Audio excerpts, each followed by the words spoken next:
Muy buenas noches. Hoy tenemos una sesión académica. Señor secretario, por favor, leer el orden del día. Sesión académica. Ingreso como miembro correspondiente del doctor Herman Redondo Gómez, Auditorio César Augusto Pantoja, jueves 26 de octubre de 2017, 6:30 p.m. Orden del día. Primero, saludo del presidente de la Corporación, académico, doctor Herman Esguerra Villamizar. Segundo, presentación, tránsito de la Ley 100 de 1993 a la Ley Estatutaria en Salud, doctor Herman Redondo Gómez. Tercero, comentario, académico, doctor Fernando Guzmán Mora. Cuarto, posesión del doctor Redondo Gómez como miembro correspondiente de la Academia. Quinto, copa de vino. Está leído el orden del día, señor presidente. Gracias, señor secretario. Buenas noches, señores académicos. Buenas noches, doctor Germán Redondo Gómez, doctor Guzmán, invitados especiales. Muy buenas noches todos los presentes. Hoy tenemos el ingreso del doctor Germán Redondo Gómez. Yo pienso que ahorita le manifesté mi contento, pero cuando se estuvo en la aprobación de su ingreso como miembro correspondiente de esta academia en los meses anteriores, en verdad que sentí un contento por el hecho de que el doctor Germán Redondo ingresaba como miembro académico de esta academia, como miembro correspondiente. Pienso, doctor Germán Redondo, que personas como usted son necesarias en esta academia. Pienso que personas como usted, que conocen aspectos médicos de su especialización, pero también que conocen y siempre han mostrado interés por aspectos de otro tipo en la medicina, son muy importantes. Aspectos de carácter social, aspectos de carácter político, aspectos de carácter de cómo debe ser nuestra salud. Son comentarios, son conceptos que es necesario conocer, que no necesariamente se tiene que estar de acuerdo con sus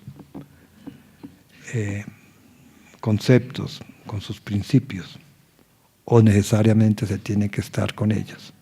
Pero es importante que usted, como médico y de gran experiencia y gran conocimiento en todos los aspectos sociales de la medicina y de los sistemas de salud, en fin, ingrese a esta academia. Voy a permitir leer su reseña biográfica. Médico ginecobstetra de la Universidad Nacional de Colombia. Médico egresado de la Universidad Industrial de Santander en 1975. Otros estudios universitarios. Universidad Jorge Tadeo Lozano, diplomado en Seguridad Social para directivos. Sociedades científicas a que pertenece. Miembro de número de la Asociación Bogotana de Obstetricia y Ginecología, ASBOCO, filial de la Federación Colombiana de Sociedades de Obstetricia y Ginecología, FECOLSOC. Distinciones. Decano del año, Premio al Servicio Meritorio Universidad Antonio Nariño. Miembro del Consejo Nacional de Seguridad Social en Salud, Ministerio de Salud y Protección Social. Mención honorífica Pedronel Cardona, Federación Colombiana de Sociedades Científicas y Ginecología y FECOLSOC. Múltiples publicaciones. Presentó para su ingreso como miembro correspondiente el trabajo titulado Tránsito de la Ley 100 de 1993 a la Ley Estatutaria en Salud. Esta es la reseña biográfica del doctor Germán Redondo Gómez, quien hoy cumple con todos los reglamentos para ser miembro correspondiente de su academia.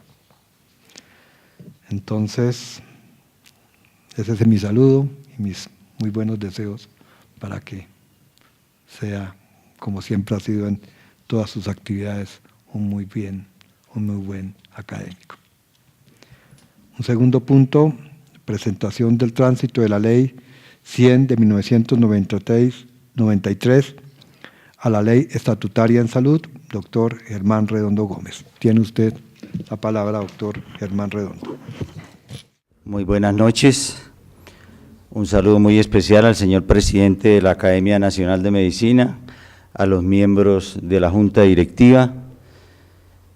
Y no puedo pasar este momento sin expresar también mi gratitud a una persona con la que soñamos algún día la unidad del Cuerpo Médico de Colombia a través de la Asociación Médica Colombiana y que me trajo a la Academia Nacional de Medicina, el doctor Gilberto Rueda Pérez.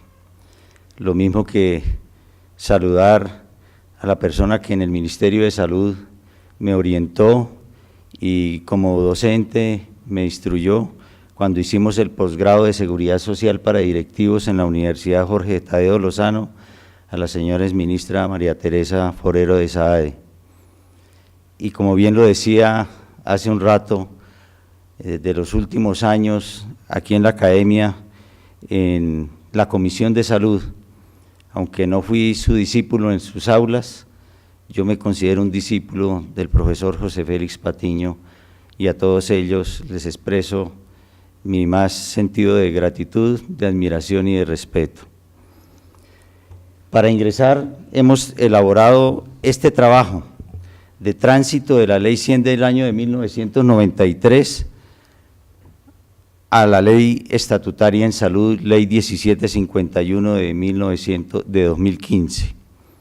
Y vamos a hablar de la Ley 100 y sus principales resultados, de la Ley Estatutaria en Salud propiamente dicho, y hacer un análisis comparado de las dos para finalmente hacer unas conclusiones y una recomendación. El marco legal que hoy rige el Sistema General de Seguridad Social en Salud, como ustedes pueden ver, es una gran compilación de normas legales que hoy vienen desde la Ley 9 del año 79, con el componente de salud pública y las medidas sanitarias de las cuales muchas permanecen vigentes. La Ley 10 del año de 1990 que definió la descentralización en salud, la Ley 100 que creó el Sistema General de Seguridad Social en Salud, la Ley 715 sobre recursos y competencias que derogó la Ley 60 del año 93. Ya en este siglo tenemos la Ley 1164 que reguló las condiciones del talento humano en salud y la Ley 100 ha tenido dos ajustes importantes, que son la Ley 1122 del año 2007 y la Ley 1438 del año 2011. A estas normas se le debe sumar la Ley 1753 del Plan Nacional de Desarrollo, que también trajo ajustes a la Ley 100 del año 93 y, por supuesto, la Ley Estatutaria en Salud.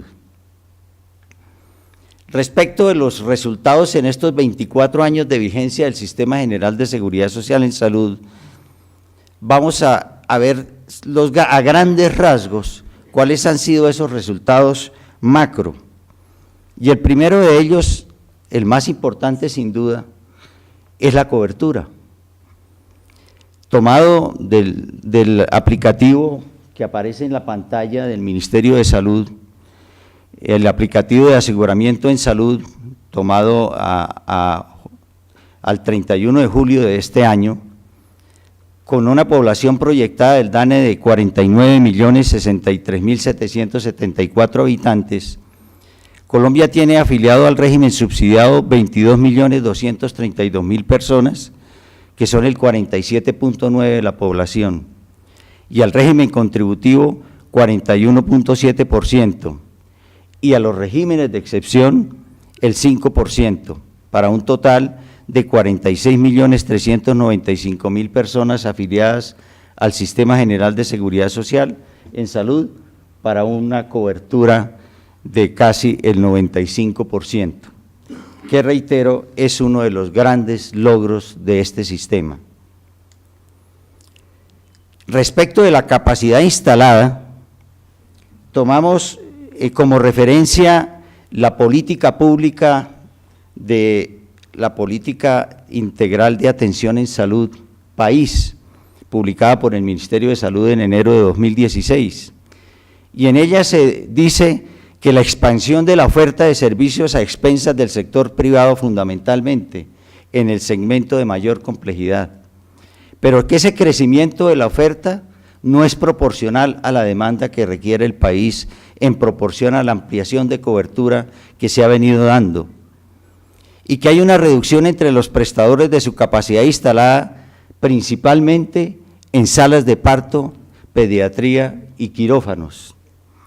Para el caso de los partos se presenta una disminución del 14%, siendo más representativa en los prestadores privados, con un 28%, y en caso de los quirófanos disminuye un 3.5%, con un efecto dado por la disminución significativa en los prestadores públicos. Respecto de la capacidad instalada, los servicios se crean o se cierran o se reducen al vaivén de la rentabilidad económica, con base en las necesidades, no con base en las necesidades de atención en salud de la población. El sector privado construye efectivamente nuevos dotamientos en salud, nuevos equipamientos en salud, pero en los sitios y en aquellos servicios de mayor rentabilidad económica. Las nuevas construcciones que se necesitan para satisfacer las necesidades de atención en salud que debería hacer el sector público no se hacen por falta de recursos y por la orientación de la ley que privilegia la rentabilidad económica sobre la social, dicho por el Ministerio de Salud en la política conocida como país. En materia de salud pública, otro tema importante para medir el resultado del Sistema General de Seguridad Social en Salud en Colombia después de 24 años de ser implementado. En materia de promoción de la salud y prevención de la enfermedad, al cierre de 2014 se lograron coberturas en vacunación superiores al 90%.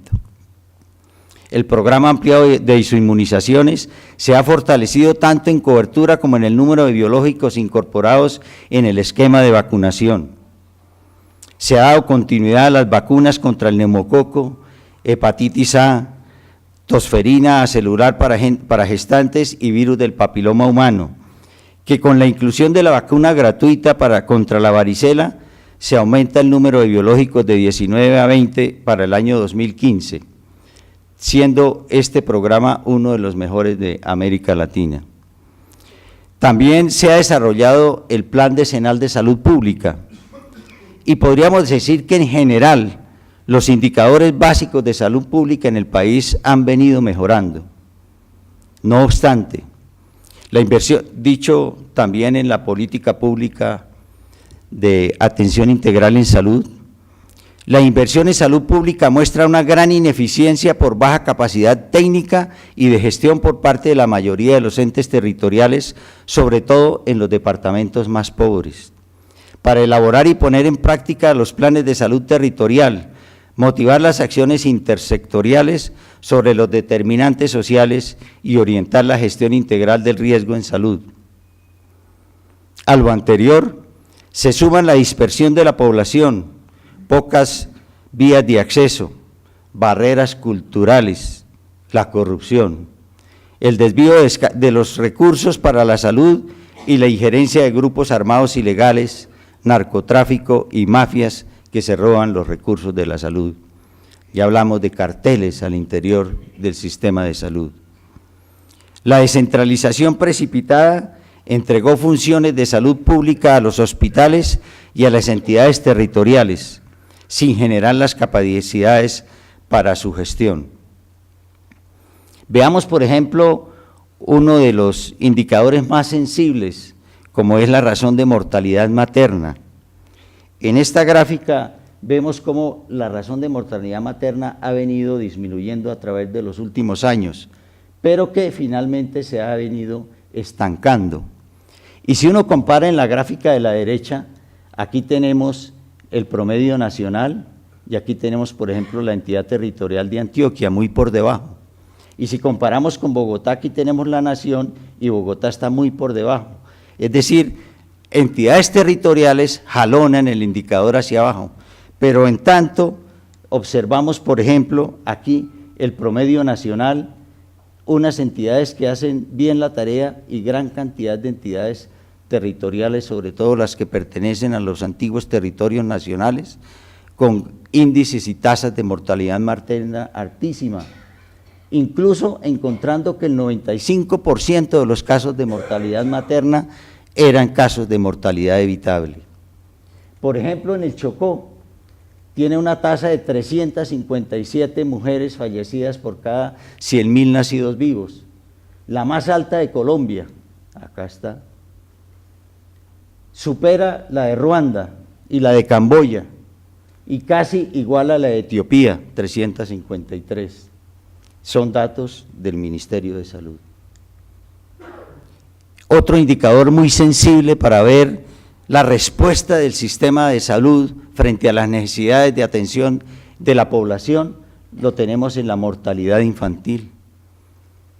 La mortalidad infantil será una de las deudas de Colombia frente a los objetivos de desarrollo del milenio, dentro de los 8 objetivos que asumieron 189 naciones, entre ellas Colombia hace 15 años, con el propósito de lograr un mundo más justo y más próspero. Aunque el país finalmente cumpla en promedio de obtener una tasa de mortalidad infantil menor de 17.4 muertes por cada 100.000 nacidos vivos, la realidad en las regiones más pobres es muy diferente. Por ejemplo, la tasa de mortalidad infantil en menores de 1 año es más del doble del promedio nacional en los departamentos del Pacífico, como el Chocó, que es de 41.92%, y en la Amazonía 38.4%, y en la Guajira 31.6%. En el departamento de La Guajira, en el año 2011, se registraron 23 casos de muertes infantiles por desnutrición, que llamó la atención a todo el país. En el 2013 fueron 40. La cifra preliminar en el 2015 era de 38 muertes, según el Ministerio de Salud. La tasa de mortalidad asociada a la desnutrición aguda en el departamento de La Guajira aumentó un 50% entre 2011 y 2015, al pasar de alrededor de 20 por cada 100.000 niños menores de 5 años a 30, según datos del Ministerio de Salud y de Protección Social. Otro indicador son las peticiones, las quejas, los reclamos y las acciones de tutela, por inconformidad, por falta de servicios prestados, por vulneración del derecho fundamental a la salud. Solamente la Superintendencia Nacional de Salud recibe al año cerca de 600.000 peticiones, quejas y reclamos, un promedio de 50.000 por mes.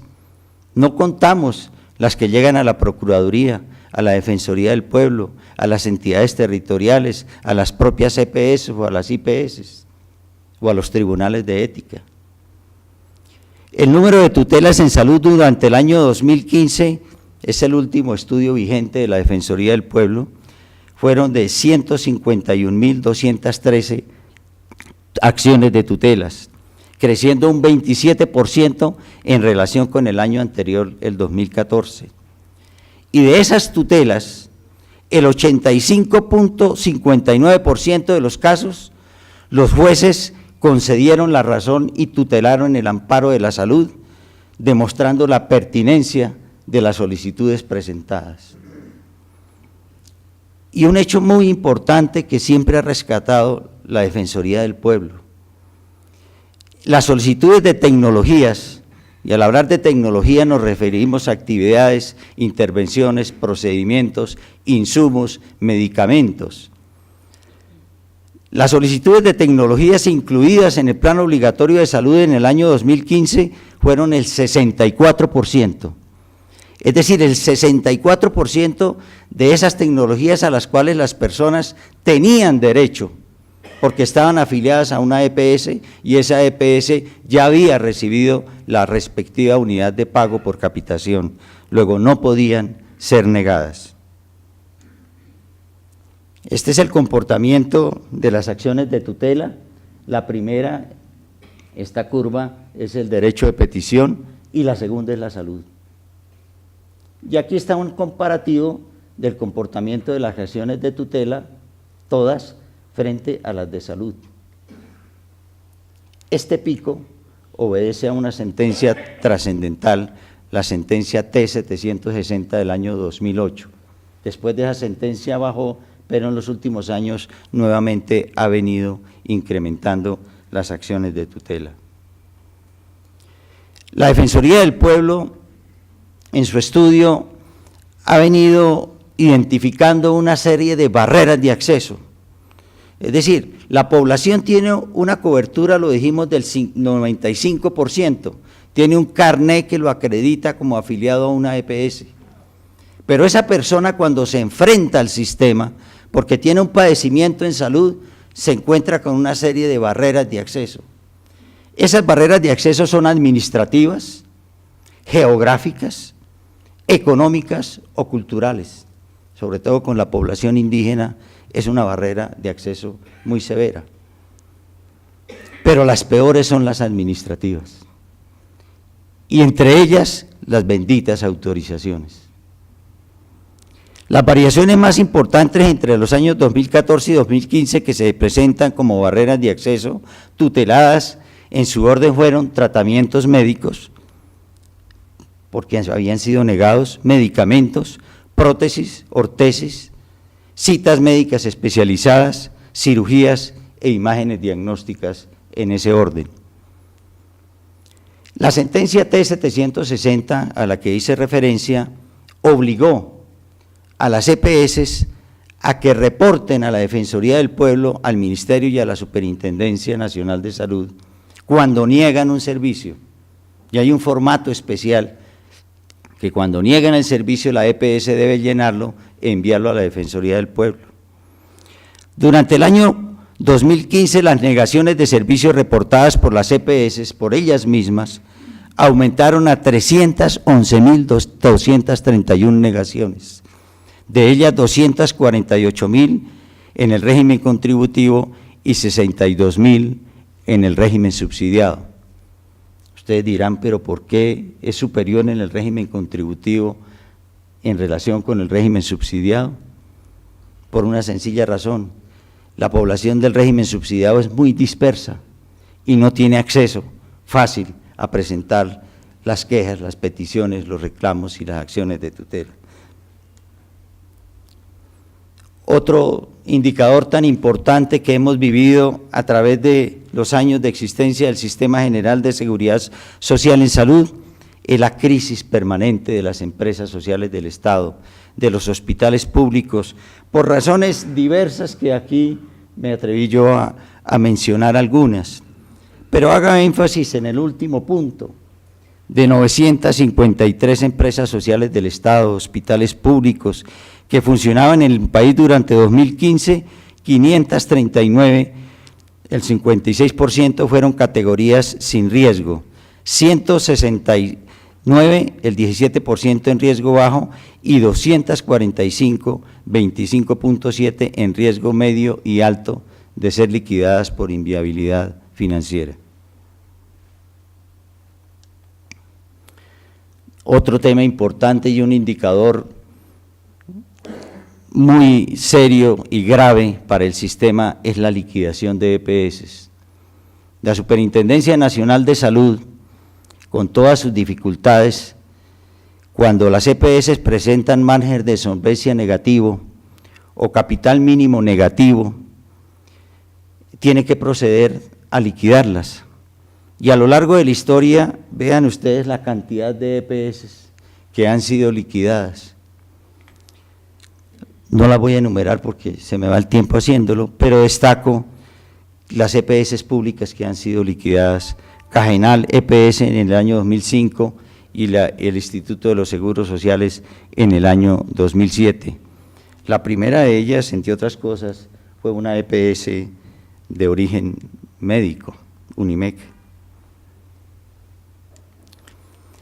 La liquidación de las EPS es largo y complejo. Las EPS interponen recursos y estrategias jurídicas para prolongar el proceso, lo que en la práctica genera mayores trastornos a los afiliados que no saben a quién o a dónde acudir, dado que en los sitios de atención habituales muchas veces suspenden los servicios a las EPS en proceso de liquidación porque no les pagan, por desconfianza o porque las EPS entran en cesación de pagos. Se presentan traumatismos en la reubicación de los afiliados que causa desorientación de los mismos, pérdida de continuidad en los tratamientos, desarticulación de las redes de servicio y mayor desconfianza de la sociedad en el Sistema General de Seguridad Social en Salud, texto hecho de la Defensoría del Pueblo. Las liquidaciones forzosas de EPS se han presentado por inviabilidad financiera, patrimonio mínimo negativo y por margen de solvencia negativo, causando traslados masivos de afiliados y trastornos en la prestación de los servicios, lo que ha sido superlativo en las EPS más grandes del país. Caprecon EPS, la más grande EPS del régimen subsidiado del país. La liquidación de Salucop, con traslado masivo de cerca de 6 millones de afiliados a Cafesalud y ahora más recientemente el traslado a Medimás. La mayoría de los pacientes afiliados a Caprecon pasaron a la nueva EPS, que asumió el régimen subsidiado precisamente para recibir ese caudal de afiliados. El traslado de Salucop a Cafesalud y luego a Medimás ha generado un trastorno muy grande por pasar de un lado a otro y luego del otro de una gran cantidad de afiliados. Miren ustedes, al 30 de septiembre de 2016, Cafesalud EPS contaba con 6.070.000 afiliados, de los cuales 4.994.000 pertenecían al régimen contributivo y 1 millón al régimen subsidiado. Presencia en 28 departamentos en el régimen contributivos y en 9 de ellos en el régimen subsidiado. Cubría 520 municipios en el régimen contributivo y 125 en el régimen subsidiado, según fuente en el plan de acción que presentó la EPS a la Defensoría del Pueblo. Hasta los caricaturistas más aventajados han sacado tema al respecto.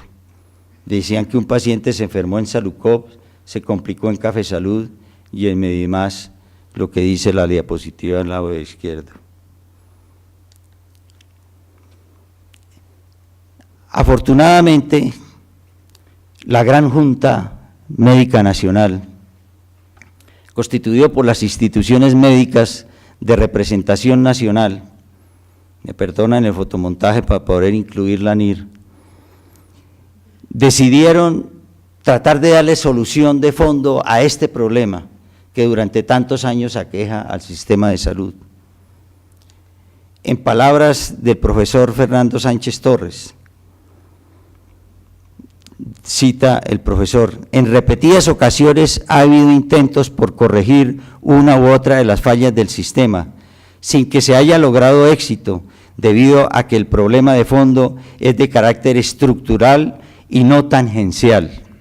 Siendo así, se llegó al convencimiento de lo que se requiere es una reforma de verdad efectiva, cuyo marco sea una ley estatutaria que sirva de sustento a una ley ordinaria y a la vez la blinde de cualquier intento de extraviarla. Esto lo dijo el profesor como presidente de la Academia Nacional de Medicina, cuando la Junta Médica, la Gran Junta Médica Nacional, decidió elaborar ella misma un proyecto de ley.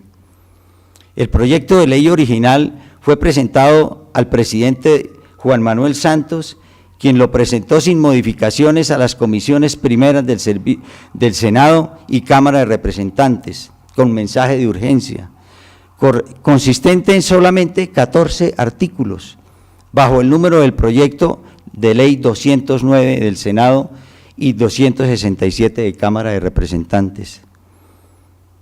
Después de surtir en el Congreso de la República los 8 debates que debe surtir un proyecto de ley estatutaria que demanda este tipo de ley, fue ampliado a 26 artículos en el Congreso y aprobada en junio del año 2014. Luego se sometió a revisión de la Corte Constitucional, quien en sentencia C-313 del 29 de mayo de 2014, con algunas observaciones, la declaró exequible. Y finalmente, la ley 1751 fue sancionada por el señor presidente de la República el 15 de febrero del año 2015. Vamos a hacer entonces un análisis comparado entre la ley estatutaria en salud y la ley 100 del año de 1993. La ley 100 es una ley ordinaria y es del año 93. La ley estatutaria es, como su nombre lo dice, estatutaria y es del año 2016. La una se tramita en 4 debates y la otra en 8 debates. Según la pirámide tradicional de Kelsen, es de mayor nivel jerárquico una ley estatutaria. Por tanto, la ley ordinaria deberá subordinarse a la estatutaria por tratarse de una ley de superior jerarquía de rango casi constitucional, una vez es declarada exequible por la Corte Constitucional. El objetivo principal de la Ley 100 del año de 1993 es la protección financiera del riesgo de la salud de los afiliados al Sistema General de Seguridad Social en Salud. El Sistema General de Seguridad Social en Salud se creó para proporcionar la cobertura integral de la protección de las contingencias que menoscaban la salud y la capacidad económica, en tanto que la ley estatutaria se hizo para proteger el derecho fundamental a la salud. Son 2 enfoques completamente diferentes. Y en tanto que la ley 100 habla de los afiliados al sistema, la ley estatutaria habla de todos los residentes en el país, nacionales o extranjeros. 2 enfoques completamente diferentes. La ley 100 creó el Sistema General de Seguridad Social en Salud.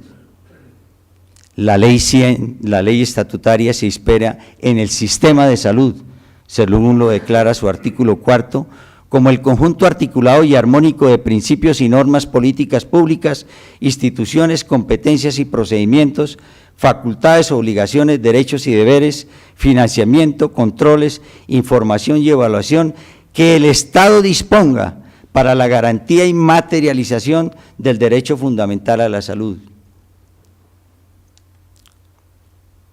Respecto de los determinantes sociales, yo recuerdo tanto unas palabras que decía la doctora María Teresa Forero de Saade siendo ministra.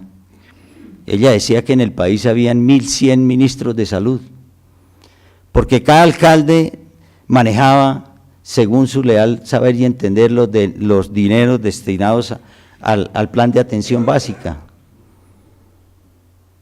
En tanto que la ley estatutaria en salud señala que es deber del Estado adoptar políticas públicas dirigidas a lograr la reducción de las desigualdades de los determinantes sociales de la salud que inciden en el goce efectivo del derecho fundamental.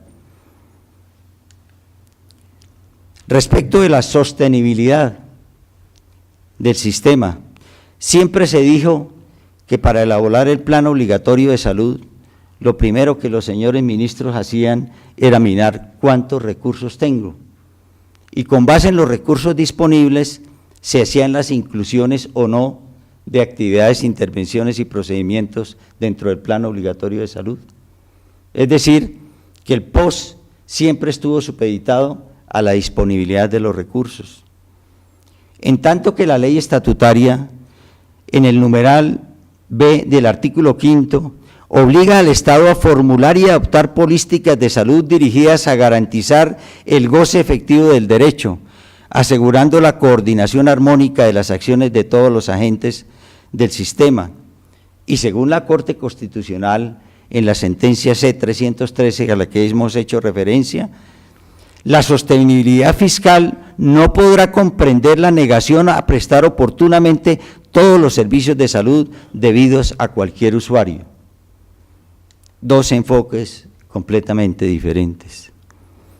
Respecto del modelo de atención, el modelo de atención hasta ahora, según lo ha señalado la OPS y las sociedades científicas, se ha caracterizado por la fragmentación. Y esa fragmentación se debe a que el modelo de atención en salud está basado en la competencia entre EPS, en la competencia entre las IPS, y eso genera fragmentación. Todo lo contrario de la fragmentación es la integración, que es lo que habla la ley estatutaria en salud. La integración con base en un modelo integral integrado de atención que el gobierno actual lo formuló con el modelo integral de atención en salud, el MIAS. Uno de los grandes diferencias y grandes avances desde mi punto de vista es el plan de beneficios. Como nosotros entendemos el plan de beneficios actual y como lo trae la ley estatutaria en salud. Yo me voy a permitir más bien explicarlo con una gráfica.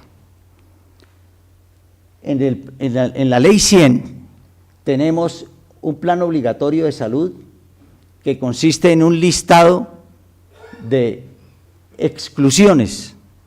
¿A qué no tenemos derecho? Mediante una resolución del ministerio. Y otro listado de inclusiones. ¿A qué sí tenemos derecho? Pero hablando en buen romance boyacense, hay actividades, intervenciones y procedimientos que no son ni su merced ni mi señora. No están ni en la lista de exclusiones, pero tampoco en las inclusiones. Eso es lo que nosotros hemos denominado la zona gris. Y esa zona gris es una negación de servicios en la práctica. El manual de medicamentos que acompaña el plan obligatorio de salud viene con la presentación farmacéutica. Si la ampicilina de 1000 gramos está, se le da al paciente, pero si hay una presentación de 750 miligramos y no está, no se le da al paciente, para poner un ejemplo práctico. ¿Qué dijo la ley estatutaria en salud? Cambió completamente el enfoque y dijo, no, ustedes me hacen una lista negativa, ¿a qué no tenemos derecho? Y todo lo demás está incluido, está implícitamente incluido. ¿Y a qué no tenemos derecho? No tenemos derecho, según la ley estatutaria en salud, y eso de decir no tenemos derecho es de pronto exagerado, no será financiado con recursos de la unidad de pago por capitación, con recursos públicos, pero podemos tener derecho en virtud, por ejemplo, de una acción de tutela. Entonces, ¿a qué no tendríamos, o a qué no se va a financiar con recursos públicos? Ya hoy por eso nosotros no hablamos de plan obligatorio de salud, sino de prestaciones asistenciales en salud, financiadas con recursos públicos, salvo las que tengan como finalidad principal un propósito cosmético o suntuario, que no existe evidencia científica sobre su seguridad y eficacia clínica, que no existe evidencia científica sobre su efectividad clínica, que su uso no haya sido autorizado por la autoridad competente, en este caso el INVIMA, que se encuentren en fase de experimentación y que tengan que ser prestados en el exterior. Eso es lo que normalmente en la comunidad internacional se acostumbra. ¿Cómo elaborar la lista negativa? ¿Cómo hacer el proceso de construcción legítima del no? La ley estatutaria estableció que mediante un proceso técnico, científico, participativo y transparente, que ya fue reglamentado por el Ministerio de Salud y de Protección Social, se elabora esa lista con participación de las sociedades científicas, de las asociaciones de usuarios, y se discute cada actividad, intervención o procedimiento que va a ser excluido. Por eso, entre otras cosas, yo no soy partidario de esos proyectos de ley para incluir cosas, porque lo que hay que hacer es que no la excluyan. Si no está excluido, pues de hecho está incluido. Otro tema importantísimo de la ley estatutaria en salud es la autonomía de los profesionales de la salud. Solamente hay un estudio en el país sobre autonomía de los profesionales de la salud, hecha por Marta Walteras, la doctora Alexandra, que nos acompaña hoy, y su equipo en la Defensoría del Pueblo, y ellos se encontraron en el año 2007.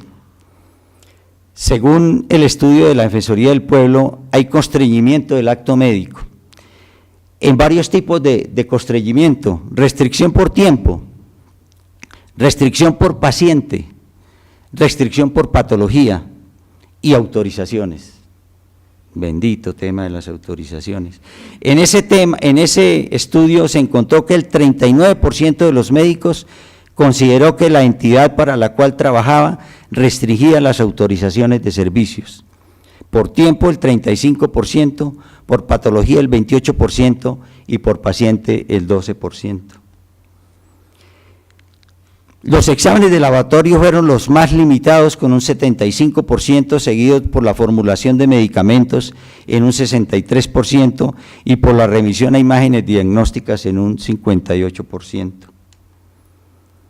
Pues la ley estatutaria en salud, en su artículo 17, establece que se garantiza la autonomía de los profesionales de la salud para adoptar decisiones sobre el diagnóstico y tratamiento de los pacientes que tienen a su cargo, y esta autonomía será ejercida en el marco de esquemas de autorregulación, la ética, la racionalidad y la evidencia científica. Por eso, cuando en reunión pasada el profesor José Félix Patiño preguntaba que uno de los temas que sugería que planteáramos de qué se debía ocupar la Comisión de Salud de la Academia, yo respetuosamente decía que deberíamos desarrollar el concepto de autorregulación, porque la autonomía en la prescripción nos da una enorme responsabilidad, y esa responsabilidad tiene que ser la autorregulación. Y por eso la doctora Carolina Corcho, que ese día hizo una intervención brillante, nos dejó una inquietud que yo comparto sobre el MIPRES, la plataforma para prescribir lo que no está incluido en las prestaciones a ser financiadas por la unidad de pago por capitación.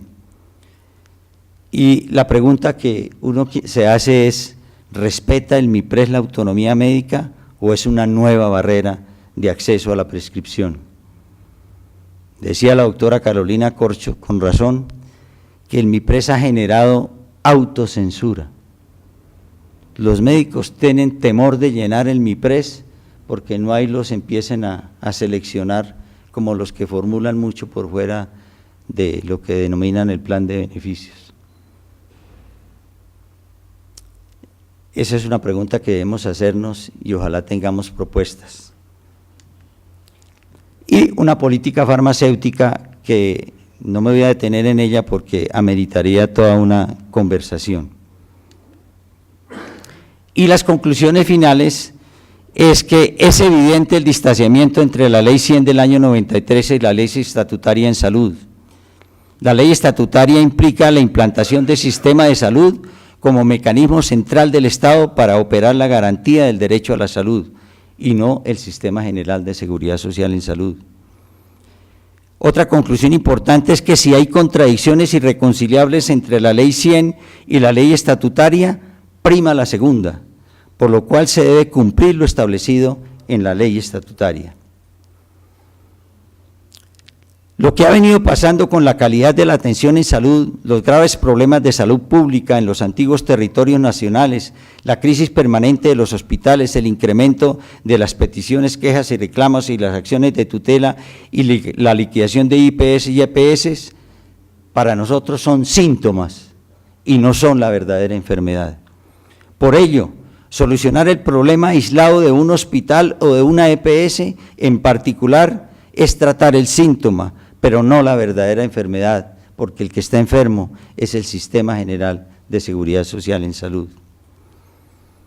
No obstante, la expedición y las expectativas enormes que en toda la comunidad científica nacional despertó la ley estatutaria en salud, se observa que después de 2 años de promulgado, parece ser que las cosas siguen igual. Nada pareciera haber cambiado. ¿Por qué razón? La razón, desde nuestro punto de vista, es que la ley estatutaria no ha tenido un desarrollo legislativo en una ley ordinaria, como lo propuso desde un principio el profesor Fernando Sánchez Torres. Que esa ley ordinaria materialice los principios y las directrices establecidas en la ley estatutaria. Y por tanto ha seguido plenamente vigente la ley 100, la ley 1122 y la ley 1438. Para hacer valer y materializar los principios de la ley estatutaria en salud y hacer efectivo el goce del derecho fundamental a la salud en Colombia, es necesaria una ley ordinaria que derogue la ley 100 del año de 1993. Y por eso, con mucho respeto, como nuevo miembro de la Academia Nacional de Medicina, me atrevo a proponer y a recomendar que la Gran Junta Médica Nacional, que así como asumió la responsabilidad y elaboró el proyecto de ley que dio origen a la ley estatutaria en salud, del mismo modo proceda a elaborar un proyecto de ley por medio del cual se establezca en Colombia el sistema de salud de que trata el artículo 4 de la ley estatutaria 1751 de 2015. Muchísimas gracias. Gracias, doctor Germán Redondo, por su presentación. En verdad usted nos ha hecho ver, como siempre es su característica, mostrar las cosas como son, hacer análisis objetivos muy claros de nuestra realidad. Definitivamente, como usted lo muestra, nuestro sistema de salud está en crisis y es necesario la implementación, la reglamentación, la adaptación o poner en funcionamiento la ley estatutaria.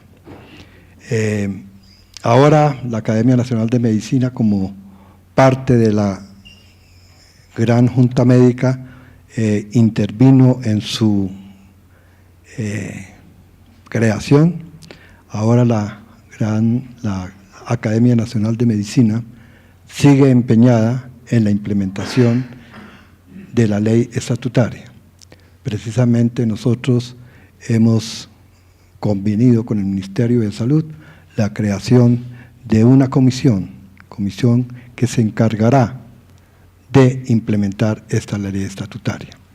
Afortunadamente llega usted en estos momentos y ya llegará el momento en que pidamos su concepto, en que pidamos su colaboración, en que pidamos el apoyo para, así como en un momento la Academia Nacional de Medicina participó en la creación de la ley estatutaria, ahorita está empeñada como órgano asesor del Ministerio de Salud en su implementación. Es decir, que muy bienvenido en estos momentos en que nosotros, la Academia Nacional de Medicina, está interesada, está trabajando y ya llegó a un acuerdo con el Ministerio de Salud para su implementación.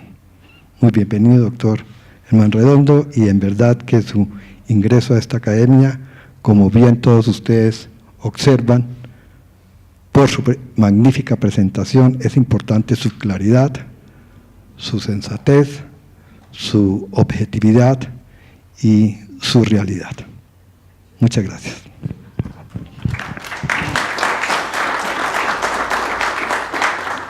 Ahora tenemos el comentario pertinente del caso del doctor académico Fernando Guzmán Mora. Todos aquí presentes, los académicos, conocemos las grandes características como médico, como académico, como jurista, como persona también de un gran concepto, como es el doctor Fernando Guzmán.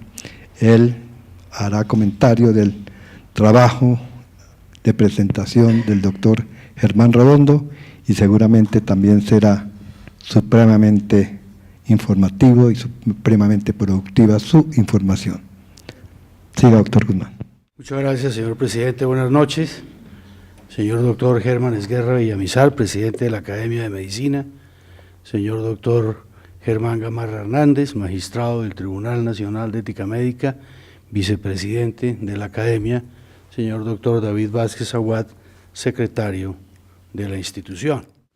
Por benevolencia de la Ilustre Academia Nacional de Medicina y amabilidad de la Junta Directiva en cabeza del señor presidente, he recibido el honroso encargo de dirigir estas palabras de bienvenida para recibir como miembro correspondiente al profesor Germán Redondo Gómez, mi amigo de muchos años, compañero de docenas de luchas por el cuerpo médico colombiano en los últimos 30 años, y coautor de por lo menos 3 libros conmigo, que discuten el lamentable estado de la medicina nacional, cuyo estado progresivo de deterioro constituye una de las vergüenzas más grandes de nuestro querido y deteriorado país, agobiado por la corrupción de nuestros dirigentes políticos y de los funcionarios de los 3 poderes estatales, de los cuales ninguno se puede salvar, pues tal parece que este terrible flagelo está íntimamente ligado a nuestros propios genes.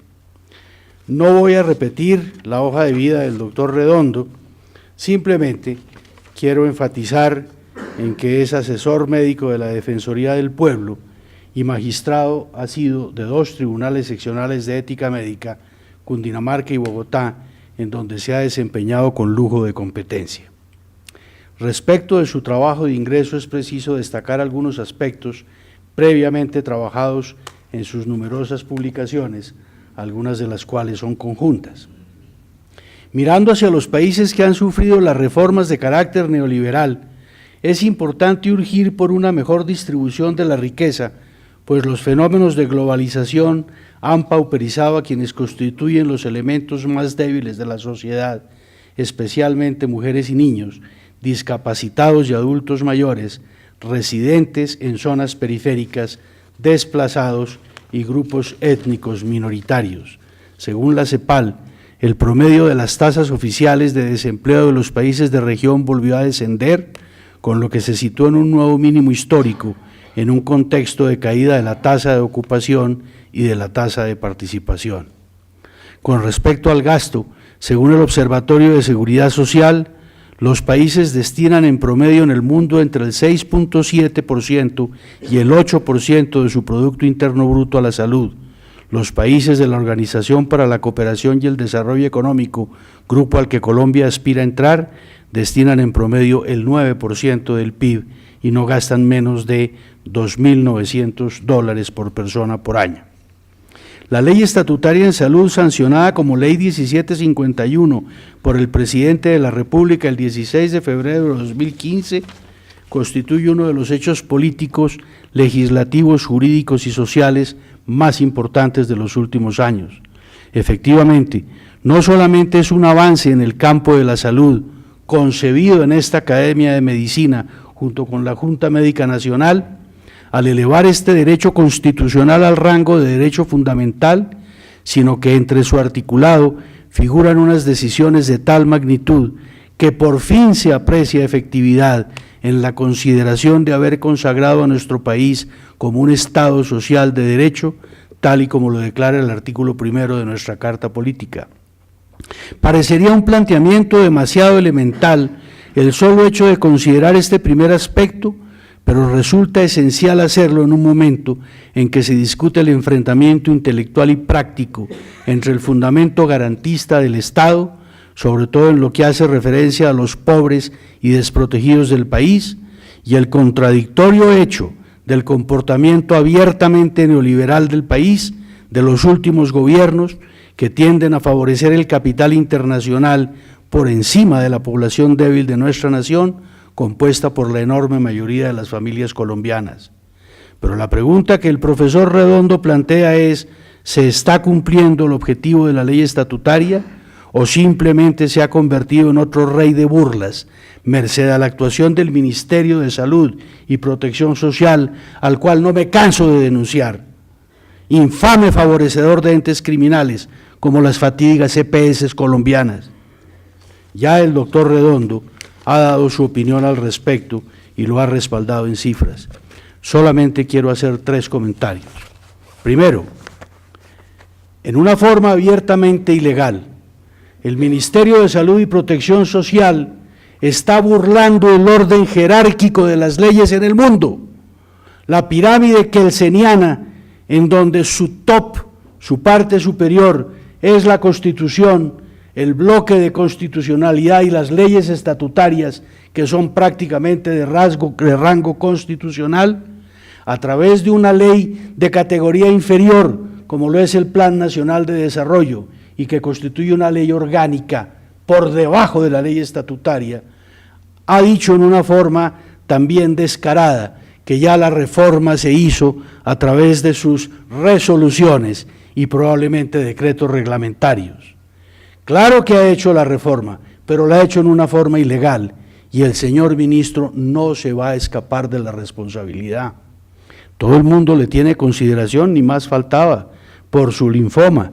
Quien les habla tuvo el mismo linfoma que él tiene, de manera que creo que estamos en igualdad de circunstancias para pelear, y no se va a escapar de su responsabilidad legal. En la misma forma en que no se van a escapar de su responsabilidad legal personas como el secretario de Salud de Bogotá, cuyo desastroso desempeño ha terminado con una atención medianamente decente contra esos desprotegidos, y al cual tengo denunciado ante no solamente el Tribunal de Ética Médica de Cundinamarca por circunstancias que ya se conocerán públicamente, sino que mañana se sienta una denuncia ante la Procuraduría General de la Nación para que tome cartas en el asunto y ejerza su poder sancionatorio, como lo hizo con este que se ha desempeñado como el superintendente de salud y al cual la nación estaba en mora de sancionar. De manera que no se va a escapar. Como no se va a escapar tampoco el vicepresidente de la Corte Suprema de Justicia, quien a través de una sentencia ofensivamente ignorante condenó al patólogo Duque de Cali, criminalizó la medicina y se saltó por encima de 2 instituciones jurídicas importantes, como es la proporcionalidad en la sanción, hecho que había planteado hace 200 años el Marqués de Beccaria, cuando decía que la proporcionalidad tiene que ser un ajuste entre la calidad de delito y la calidad de pena. Lo tengo denunciado también ante la Comisión de Acusaciones de la Cámara de Representantes y ya lo van a citar a indagatoria. Adicionalmente, quiero expresar que la acción de tutela, afortunadamente, no desaparece en la ley 1751, lo cual era una aspiración de estas criminales EPS cuando decían que la Corte Constitucional estaba quebrando al sistema. Lo que ha hecho la Corte Constitucional es defender a los que no tienen voz. Y yo, que en este momento no soy muy partidario de salir a la calle por obvias razones, en el momento en que me digan que van a atentar contra la existencia de la Corte Constitucional y contra la existencia de la acción de tutela, insisto, la voz de los que no tienen voz, seré el primero en portar una pancarta en la calle para defender esos derechos que tenemos los colombianos, particularmente los débiles, y estoy absolutamente seguro que algunas personas como el profesor José Félix Patiño va a estar al lado mío en la misma calle. De suerte que la ley 100, que ha constituido uno de los negocios más infames que ha conocido el país, apoyado en lo que no me canso de expresar como criminales EPS, tendrá que ser respondido ante los entes de control, obviamente, cuando por lo menos se frene la corrupción de las personas que han llegado a la magistratura de las altas cortes y que hacen recordar la expresión de los romanos, corruptio optima pésima. La corrupción de los mejores es la peor corrupción de todas. De suerte que después de haber estado 3 veces a las puertas de la muerte, parece que me devolvieron del otro lado, no me aceptaron, pero como dice el famoso cantautor de nuestro tiempo, Paulus Gallinazos, nunca pensé que lo iba a mencionar, volvió del otro mundo con fusiles de verdad. Y esta vez sí volví con fusiles de verdad, porque no solamente soy cirujano, sino también soy abogado penalista, y no voy a detenerme en la persecución de los que deben ser sancionados por el enorme daño que le han hecho a la sociedad colombiana, por el enorme daño que le han hecho a la medicina, que hoy en día está más vilipendiada que nunca, y por la cantidad de muertos que han producido en todo el país. Bienvenido a la Academia, doctor Germán Redondo. Gracias, doctor Guzmán. Siempre sus comentarios son de interés y consideración. Muchas gracias. Bueno, venimos al cuarto punto. Posesión del doctor Germán Redondo como académico correspondiente. Por favor. De pie.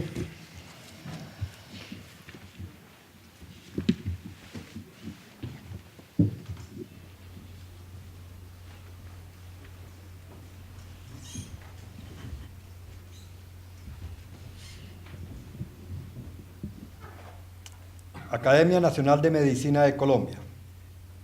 ¿Promete usted, doctor Germán Redondo, como miembro correspondiente de esta Academia Nacional de Medicina, cumplir con las normas institucionales que la rigen? Sí, prometo. Si así lo hiciere, ella y la patria agradecerán su obra y en ella su nombre será enaltecido. Muy bienvenido a esta academia, doctor Germán Redondo. Y como le he expresado, queremos que usted esté acá y que trabaje en conjunto con nosotros.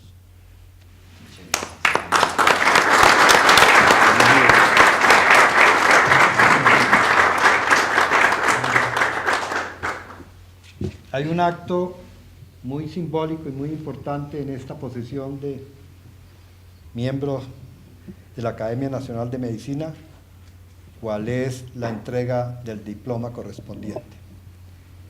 Por costumbre, este diploma lo entrega el secretario perpetuo.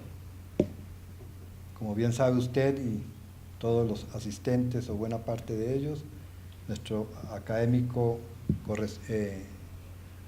nuestro secretario perpetuo falleció hace unos pocos días, hecho que hemos lamentado todos. Y entonces este honor se lo transmito al señor vicepresidente de la Academia Nacional de Medicina, doctor Germán Gamar. Muchas gracias. El diploma dice: República de Colombia, Academia Nacional de Medicina. Academia Nacional de Medicina de Colombia le confiere el título de miembro correspondiente al doctor Germán Redondo Gómez. Se entrega este diploma en Bogotá el día 26 de octubre del 2017. Está con la firma de los miembros de la Junta Directiva. Felicitaciones, doctor Redondo.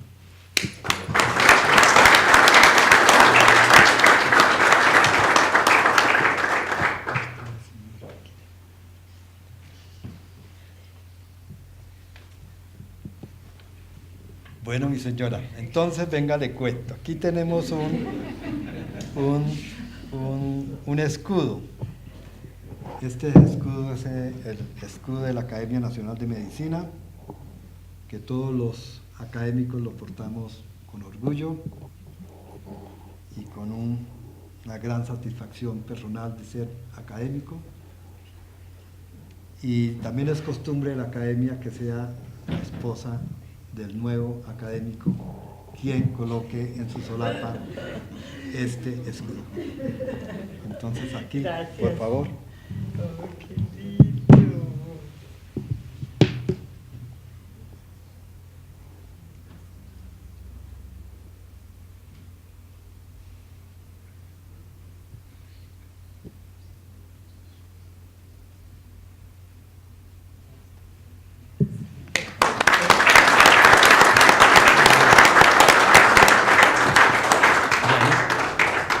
Finalmente, nosotros en la academia hay el reglamento y es bueno conocerlo, doctor Germán Redondo.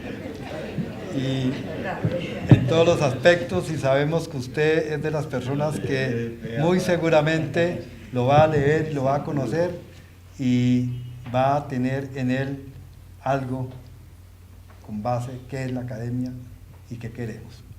Este reglamento, como ya se presentó en algunos días en una sesión administrativa, es interés modificarlo algunas cuestiones.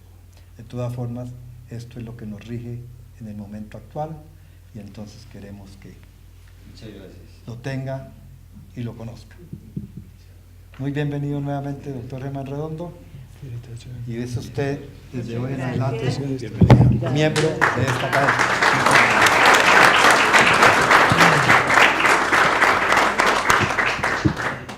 Un punto final es una copa de vino. Se da por terminada la sesión. Muchas gracias.